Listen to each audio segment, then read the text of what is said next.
Hello दोस्तों, आप सभी का स्वागत है। बात करेंगे रेल विकास निगम के बारे में। बहुत ही बड़ी खबर निकल कर आ रही है, उसके बारे में बताना चाहूँगा। ऑफर फॉर सेल के बारे में आप सभी यहाँ पर पूछ रहे थे कि सर रेल विकास निगम में हम इन्वेस्ट करके तो बैठे, बट एक प्रॉब्लम है। सभी का यहाँ पर क्वेश्चन आ रहा था कि सर ऑफर फॉर सेल कब आएगा। देखिए, इसके बारे में मैं आपको डिटेल इन्फॉर्मेशन आज बताने वाला हूँ। सभी बातें क्लियर हो जाएगी। किसको यहाँ पर स्टेक बेचने वाली गवर्नमेंट, कितना स्टेक बेचने वाली है, उसके बारे में बात करते हैं। और इसमें होल्ड करना है, सेल करना है, या इसमें फ्रेश बाइंग करनी है, सब कुछ बातें डिस्कस करेंगे। थोड़ा वीडियो लंबा भी हो जाए दोस्तों तो बिल्कुल देखना। बहुत ही नॉलेजेबल इन्फॉर्मेशन आपको बताने वाला हूँ। सबसे पहले देख लेते हैं कि यहाँ पर जो प्रमोटर है उनके पास कितना स्टेक है, ये हमें ज़रूर पता होना चाहिए। कंपनी के जो यहाँ पर आप सभी जानते हैं प्रमोटर कौन है, तो इंडिया के जो प्रेसिडेंट होते हैं वही यहाँ पर पीएसयू स्टॉक के प्रमोटर नजर आते हैं। यहाँ पर आपको नज़र भी आ जाएगा। लगभग बात करें तो 87% का स्टेक उनके पास है। और इसमें से आपको बताना चाहूँगा प्योरली यहाँ पर 15% का स्टेक वो ऑफर फॉर सेल में लाने वाले हैं। इस चीज़ को बहुत ही अच्छी तरीके से समझना। आप किसको बेचने वाले, प्राइस क्या है, ये सब कुछ डिस्कस करेंगे आगे। अब यहाँ पर इसके बारे में बहुत सारे लोग पूछ रहे थे कि सर अभी हमें बहुत ही महंगा शेयर लग रहा है। भाइयों, आपको बताना चाहूँगा रेल विकास निगम में स्टॉक अभी भी अट्रैक्टिव वैल्यूएशन पर नज़र आ रहा है। आप खुद देख लेना, इसका जो आईपीओ लॉन्च हुआ था तब इसकी प्राइस क्या थी और अभी इसकी प्राइस क्या है। तो इसलिए मुझे लगता है कि जो यहाँ पर बिल्कुल खरीदारी करना चाहेंगे उनके लिए अपॉर्चुनिटी क्रिएट होते हुए नजर आ रही है। वैल्यूएशन के हिसाब से बात कर रहा हूँ। अभी नेक्स्ट लेवल पर बात करेंगे कंपनी के कुछ एडिशनल बातों के बारे में। बहुत सारे इन्वेस्टर ऐसे हैं दोस्तों कि उन्हें लगता है कि खाली पेनी स्टॉक है, प्राइस में मूवमेंट नहीं होगा तो बेनिफिट होगा। मैं आपको कहता हूँ दूसरे भी जो बेनिफिट होते हैं स्टॉक में खरीदने के बाद, इनको थोड़ा आप बहुत ही ओपन माइंड से देखना, आपको समझ में आ जाएगा। रेल विकास निगम में आपको यहाँ पर बताना चाहूँगा, आपको बेनिफिट देखेंगे तो डिविडेंड मिलता है। अभी तो फिलहाल कंपनी लिस्ट होकर कुछ दिन भी हुए आपको कहूँगा, और कंपनी ने परफॉर्मेंस में बढ़िया तरीके से यहाँ पर डिविडेंड देना भी स्टार्ट किया है। पहली बार देखिए, आपको बताना चाहूँगा बहुत ही कम डिविडेंड दिया था, बट इस बार देखेंगे दिसंबर मंथ नहीं दिया था, प्रत्येक से ₹1 के ऊपर का डिविडेंड प्रोवाइड किया कंपनी ने। और उसके परफॉर्मेंस में देखेंगे तो बिल्कुल तेजी है दोस्तों। आपको यहाँ पर नजर भी आता होगा कंपनी के जो रिजल्ट है क्वार्टरली बेसिस पर बहुत ही तगड़े और शानदार आते हुए नजर आ रहे हैं। अब इस कंपनी में इन्वेस्ट करने का मैं आपको एक बेनिफिट बताना चाहूँगा। आप सभी जानते हैं आत्मनिर्भर भारत में जो यहाँ पर गवर्नमेंट कंपनीज है उनको बहुत ही बड़े बड़े कॉन्ट्रैक्ट मिलने वाले हैं। और एक कंपनी काम क्या करती है, रेल विकास निगम का मतलब है दोस्तों, आपको कहूँगा कि इंडिया में जितना भी रेलवे सेक्टर का जो भी कंस्ट्रक्शन होते हैं, प्लेटफॉर्म हो, पटरी बिछाना, सब कुछ जो होता है वो रेल विकास निगम ये कंपनी करती है। इसको समझ लीजिए। अभी और इंटरेस्टिंग बात देख लेते हैं। इसका जो फ्राइडे का वैल्यूम बताना चाहूँगा तो 42 का वैल्यूम है दोस्तों। कितना? 42 का। सभी यहाँ पर इन्वेस्टर इसमें बहुत ही ज़बरदस्त तरीके से खरीदारी करते हुए नजर आ रहे हैं। और मुझे लगता है कि ये आगे जाकर बहुत तगड़ा परफॉर्म करने वाला है। इस पर आपकी नज़र रहनी चाहिए।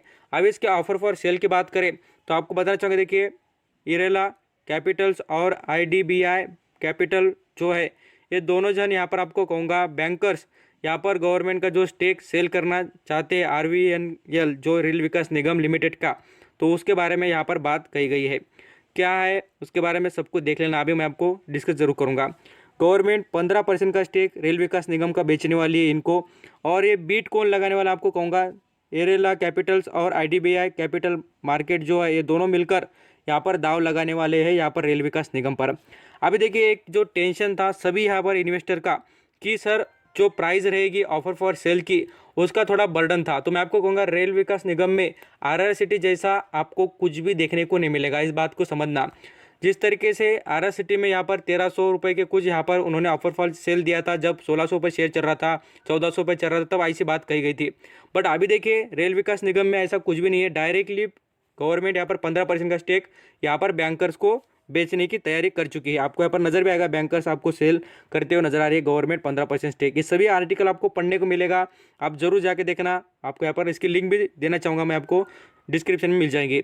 आप देख लीजिए स्टॉक का जो परफॉर्मेंस है, स्टॉक में ज़्यादा कुछ मोमेंटम भी नहीं हो रहा है दोस्तों। ये न्यूज़ आने के बाद ऐसा तो होना चाहिए था कि स्टॉक में गिरावट होनी चाहिए। बिल्कुल ज़्यादा गिरावट नहीं, कुछ भी नहीं स्टॉक में। और इसका प्राइस भी कुछ भी नहीं दोस्तों।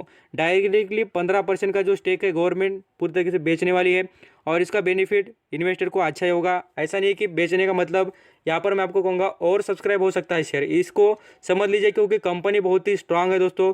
और मुझे लगता है कि इतना अच्छा स्टॉक आपको कम दाम पर, और इस कंपनी में कुछ एडिशनल मैं बातें अभी बताने वाला हूँ, उसको भी लिसन करना, आपको समझ में आ जाएगा। मैं इतना अच्छा स्टॉक है इसलिए कह रहा हूँ कि मुझे कुछ बातें इसमें मालूम है बोलकर। अब यहाँ पर कंपनी के बारे में तो मैंने आपको सब कुछ बता दिया। और कंपनी बेचकर कितना यहाँ पर पैसे लाने वाली है वो तो देखने की कोई ज़रूरत नहीं हमें। खाली एक ही इंपॉर्टेंट पॉइंट था यहाँ पर कि कितना परसेंटेज बेचने वाली है और उसका प्राइस क्या है। तो प्राइस के बारे में कोई इशू नहीं है, 15% स्टेक गवर्नमेंट बेचने वाली है। अभी आते कंपनी में कुछ एडिशनल बातें देख लेते हैं। कंपनी के पास रिजर्व देखिए कितना तगड़ा है दोस्तों। ये चीज़ें हमें ये दिखा देती है कि रेल विकास निगम ये कंपनी कितनी बड़ी है और कंपनी कितनी स्ट्रांग है बोलकर। आप खुद देख लीजिए 2018, 19, 20 में देखेंगे कंपनी के पास 1200 करोड़, बाद में 1600 करोड़ और देखिए 2414 करोड़। तो कंपनी के परफॉर्मेंस में क्या रह रहा है दोस्तों, आपको कहूँगा तेजी। और इसमें आपको एक बात समझ में आ जाएगी कि रिजर्व कब बढ़ता है तो प्रॉफिट बढ़ता है। जब कंपनी को कॉन्ट्रैक्ट मिलते हैं, जब कंपनी प्रॉफिट कमाती है, तब कंपनी का रिजर्व बहुत ही तेज़ी से बढ़ता है। इस बात को आप देख सकते हैं, ये सबसे बढ़िया बात है दोस्तों। यहाँ पर रिजर्व को लोग बहुत ही छोटा पॉइंट समझते हैं, मुझे लगता है कि इसको बहुत ही अच्छा वेटेज देना चाहिए। कहीं पर भी मैं आपको कहते रहता हूँ कि जो भी आप यहाँ पर शेयर में इन्वेस्ट करें उसमें आपको वेटेज जरूर देना चाहिए इसको। अब यहाँ पर हम नेक्स्ट लेवल पर बात करते हैं फाइनेंशियल ट्रेड की, तो आपको प्रॉफिट में भी कंपनी की तेज़ी दिखेगी दोस्तों। मैं आपको रेवेन्यू में भी दिखाना चाहूँगा, दोनों फैक्टर देख सकते हैं, आपको बिल्कुल इंप्रूवमेंट कंपनी आगे के तरफ करते नजर आ रही है। ऐसा नहीं कि डाउन ट्रेंड दिखा रही बोलकर, सभी चीज़ें बहुत ही बढ़िया कंपनी में नजर आती है। यहाँ पर आप इन्वेस्टमेंट की चेकलिस्ट भी देखेंगे तो इसमें कंपनी का बहुत ही बढ़िया डाटा अवेलेबल है। एंट्री का पॉइंट भी बेस्ट है, नो रेड फ्लैग, सेबी से रेटेड कोई भी गाइडलाइन नहीं है। देखिए आपको एफडी से अच्छा रिटर्न भी देगा और साथ साथ इंटरेस्ट जो वैल्यू होती है, इंटरेस्ट की जो वैल्यू है दोस्तों वो बहुत ही सस्ते दाम पर है। इसलिए मुझे लगता है कि इन्वेस्टमेंट जरूर करनी चाहिए। एनालिसिस की भी राय देखेंगे तो आपको 100% एनालिसिस कहेंगे दोस्तों कि खरीदना बिल्कुल चाहिए। और मैं भी आपको जरूर कहूँगा, आपको जो भी लेवल सही लगे, ऐसा नहीं कि मैं आपको कह रहा हूँ बोलकर, आप जो भी लेवल पर इन्वेस्टमेंट करना चाहेंगे आपका चॉइस, बट मुझे लगता है कि बिल्कुल आप दाव लगा सकते हैं स्टॉक पर, उतना बढ़िया परफॉर्म कर सकता है।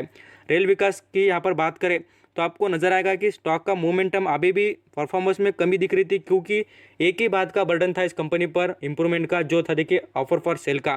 क्योंकि यहाँ पर गवर्नमेंट के पास 87% का स्टेक था और ये प्रॉब्लम सभी को क्रिएट होते हुए नजर आ रही थी और यही थिंकिंग लोगों की थी, इसलिए तो स्टॉक में मोमेंटम नहीं था। आप देख लीजिए कुछ दिनों के बाद अभी स्टॉक में मोमेंटम बिल्कुल स्टार्ट हो जाएगा और गवर्नमेंट ने पूरा क्लियर कर चुका है। अभी इसके बारे में ऑफिशियली अनाउंसमेंट जरूर हो जाएगी और इसके बारे में आप देख भी सकते हैं। ये अनाउंसमेंट में आपको कहूँगा कुछ भी यहाँ पर रेल विकास निगम का शेयर गिर भी गया तो आपको कहूँगा बहुत ज़्यादा नहीं गिरेगा। खास कर जो इन्वेस्ट कर बैठे वो लॉन्ग टर्म के लिए रहे दोस्तों, और आपको बेनिफिट बहुत ही तगड़ा मिलने वाला। इस बात को मैं अभी भी दोहराऊंगा और बाद में से बेनिफिट मिलेगा ना तभी भी बताऊंगा कि मैंने आपको कहा था बोलकर। इस चीज़ों को बहुत ही अच्छी तरीके से फॉलो करना, बेनिफिट ज़रूर होगा।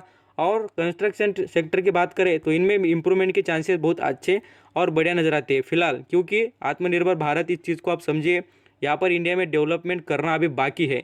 और ऐसा नहीं कि कुछ यहाँ पर मैं आपको कहूँगा कुछ डिस्ट्रिक्ट भी है, कुछ यहाँ पर ऐसे गांव भी रह चुके हैं जहाँ पर रेलवे अवेलेबल नहीं है। तो इनके बारे में कुछ इंप्रूवमेंट होगी तो रेल विकास निगम को बहुत ही फायदा होगा। ये कंपनी कंस्ट्रक्शन में बहुत ही अच्छा वेटेज रखती है। आई होप ये सभी इन्फॉर्मेशन देखने के बाद आप समझ चुके होंगे आपको क्या करना है, और आपका जो जितने भी क्वेश्चन थे वो सब कुछ यहाँ पर क्लियर हो चुके होंगे। और कुछ भी आपको क्वेश्चन हो तो मुझे कमेंट में पूछना दोस्तों, मैं आपको जरूर बता दूंगा। Thank you so much. Video अच्छा लगा हो तो लाइक कर लेना, सब्सक्राइब कर लेना, फिर आप कॉस्ट में आपको स्टॉक मार्केट के अपडेट यहाँ पर मिल जाएंगे।